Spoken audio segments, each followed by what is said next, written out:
इस वीडियो में हम देखेंगे पाइप्स। ठीक है, पहले तो देखते हैं व्हाट इज़ पाइप। पाइप जो है कुछ इस तरह से इसका ग्राफिकल रिप्रेजेंटेशन है। पाइप के अंदर क्या होगा कि यहाँ से एक प्रोसेस जो है इसके अंदर कुछ चीज़ें लिखेगी और एक प्रोसेस जो है इसमें से वो चीज़ें रीड करेगी। तो यहाँ पे पाइप क्या है, एक तरह से कम्युनिकेशन मीडियम प्रोवाइड कर रहा है दो प्रोसेस को। ठीक है, तो देखते हैं what is the definition. Pipe is a communication medium between two और मोर रिलेटेड और इंटर रिलेटेड प्रोसेस। तो यहाँ पे क्या है, ये पाइप एक कम्युनिकेशन मीडियम प्रोवाइड करता है दो या दो से ज़्यादा रिलेटेड या फिर इंटर रिलेटेड प्रोसेस को। और ये जो प्रोसेस होती है वो क्या होती है, पेरेंट एंड चाइल्ड प्रोसेस होती है। Okay, communication is achieve by one process is right into the pipe and other process read from the pipe.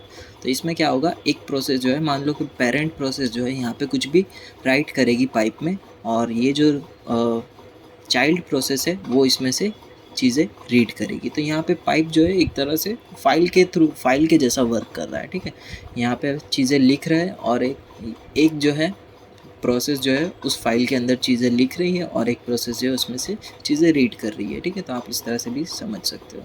It performs the one way communication only means we can use a pipe such that one process write into the pipe and the other process is read from the pipe। ये क्या है, एक one way communication है, यानी parent जो है वो एक बार लिख देगा और जो चाइल्ड है वो सिर्फ पढ़ेगा उसे, यानी ये वन वे है। ऐसा नहीं कि चाइल्ड भी उसमें लिख सकता है और पेरेंट उसमें रीड कर सकता है, ऐसा नहीं है। ठीक है, it open a pipe which is an area of a main memory which is treated as a virtual file. ठीक है, ये एक तरह से फाइल ही है, बस वर्चुअल फाइल है, और ये जो है कहाँ पर स्टोर होगी, मेन मेमोरी में as a virtual file. Okay, ये जो है एक तरह से बाउंडेड बफर है, यानी इसके अंदर आप लिमिटेड चीज़ें ही लिख पाओगे।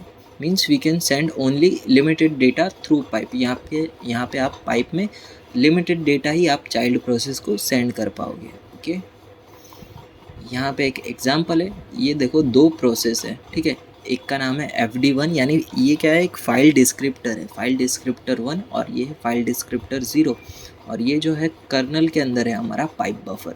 तो यहाँ पे क्या होगा, fd1 क्या है, पेरेंट है। fd1 जो है पाइप बफर के अंदर डेटा राइट करेगा, और fd0 क्या है, चाइल्ड है। तो ये fd0 पाइप में से, सॉरी, पाइप बफर में से डेटा रीड करेगा।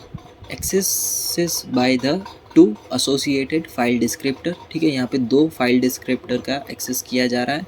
एक है fd0 जो रीडिंग के लिए यूज़ हो रहा है। ठीक है, fd0 जो है वो रीडिंग के लिए यूज़ हो रहा है, और fd1 जो है वो राइटिंग के लिए यूज़ हो रहा है। यहाँ पे देख सकते हो वन वे कम्युनिकेशन हो रहा है ना, यहाँ से गया बफर में और बफर में से फिर सीधा fd0 में। ठीक है, और ये क्या है, ये तो पहली तो लाइब्रेरी है, और यहाँ पे हमने क्या किया, पाइप डिफाइन किया है, और पाइप की एरे की साइज़ हमने 2 दी है। यहाँ पर पाइप डिस्क्रिप्टर 2 है, यानी P0 और fd1 और fd0 के लिए।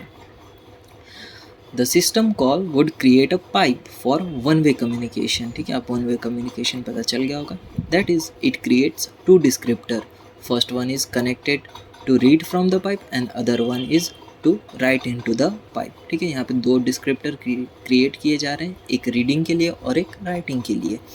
Descriptor pipe dash 0 is for reading, जो पाइप डैश 0 है वो रीडिंग के लिए, और पाइप डैश 1 है वो किसके लिए है, राइटिंग के लिए है। जो भी पाइप डैश 1 लिखेगा वो पाइप डैश 0 जो है वो रीड कर सकता है। ओके, और ये जो कॉल है अगर सक्सेसफुल होता है तो वो 0 रिटर्न करेगा, और अगर फेल होता है तो फिर -1 रिटर्न करेगा। ओके, एग्जाम्पल देखते हैं। यहाँ पे स्टार्टिंग में हेडर फाइल्स इंक्लूड की गई है।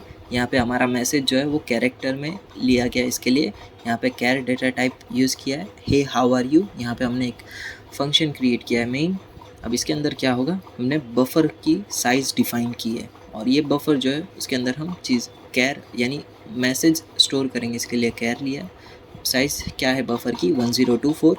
अब यहाँ पे क्या किया है हमने, fd2 यानी यहाँ पे हमने एरे क्रिएट किया है। fd2 फाइल डिस्क्रिप्टर के लिए created array of 2 size for 2 process या फिर फाइल डिस्क्रिप्टर। और यहाँ पे हमने क्या किया है, पाइप क्रिएट किया है, और पाइप के अंदर हमने फाइल डिस्क्रिप्टर को पास कर दिया है। Created pipe and passed array of fd in a pipe system call. If fork is not equals to zero, ये क्या है, फॉर का एक फंक्शन है, इसके अंदर मोस्टली जो भी पेरेंट की आईडी है वो आएगी, ठीक है। ये वाला सेट जो है, इफ़ वाला, ये पूरा पार्ट जो है वो पेरेंट के लिए, और एल्स वाला पार्ट जो है वो पूरा चाइल्ड प्रोसेस के लिए। अगर fork is not equals to zero होता है तो आपको क्या करना है, राइट ऑपरेशन परफॉर्म करना है, किसके अंदर, FD1 के अंदर, ठीक है। कहाँ गया, FD1 किसके लिए था, राइटिंग के लिए ना, और FD0 किसके लिए था, रीड के लिए। तो ये याद रखना है 1 मिनट, ठीक है। FD1 उसके अंदर हम मैसेज लिखेंगे, और मैसेज इसमें क्या किया है, स्ट्रिंग लेंथ ली गई है मैसेज की +1, ओके। तो ये काम है पूरा पेरेंट का। या फिर अब यहाँ पे एल्स में क्या होगा, अगर फॉर्क आईडी जो है अगर सही में 0 आ जाती है, ठीक है, फॉर्क आईडी जो अगर 0 आती है तो फिर हम क्या करेंगे, चाइल्ड कोड क्रिएट करेंगे। तो इसमें क्या होगा, चाइल्ड का काम रीड करना होगा। रीड किसके थ्रू करेगा, FD0 के थ्रू। रीड किस में से करना है, बफर में से। और यहाँ पे ये बफर की साइज़ लिखी है, और प्रिंट एफ जो भी पेरेंट के अंदर पेरेंट ने लिखा होगा वो चीज़ें यहाँ पे प्रिंट करवाएंगे हम, ओके। ये दोनों सेम कोड है, ठीक है। ये पेरेंट प्रोसेस के लिए और ये है चाइल्ड प्रोसेस के लिए। अभी यहाँ पे जो फॉर्क आईडी है जो इक्वल्स टू 0 नहीं आएगी, क्यों, क्योंकि ये पेरेंट प्रोसेस है। और यहाँ पे जो चाइल्ड प्रोसेस है इसके अंदर ये जो है वो 0 आएगा, ठीक है। यहाँ पे जो फॉर्क है वो 0 ही आएगा, ठीक है। ये 0 आ गया, और यहाँ पे कुछ भी प्रोसेस आईडी हो सकती है, ठीक है। यहाँ पे पेरेंट आईडी क्या आ गई हमारी 3000, तो 3000 यहाँ पे पुट कर दो, which is not equals to 0। तो ये पहला इफ़ वाला स्टेटमेंट जो है वो रिलीज एग्जीक्यूट होगा, ठीक है। यहाँ पे ये वाला पार्ट एग्जीक्यूट होगा, और ये वाला पार्ट जो है प्रोसेस पेरेंट प्रोसेस में एग्जीक्यूट नहीं होगा। और चाइल्ड प्रोसेस में कौन सा पार्ट एग्जीक्यूट होगा, ये एल्स वाला, ठीक है। तो ये वाला पेरेंट वाला पार्ट एग्जीक्यूट नहीं होगा, सिर्फ जो चाइल्ड वाला है वही एग्जीक्यूट होगा, ओके। तो यहाँ तक रखते हैं।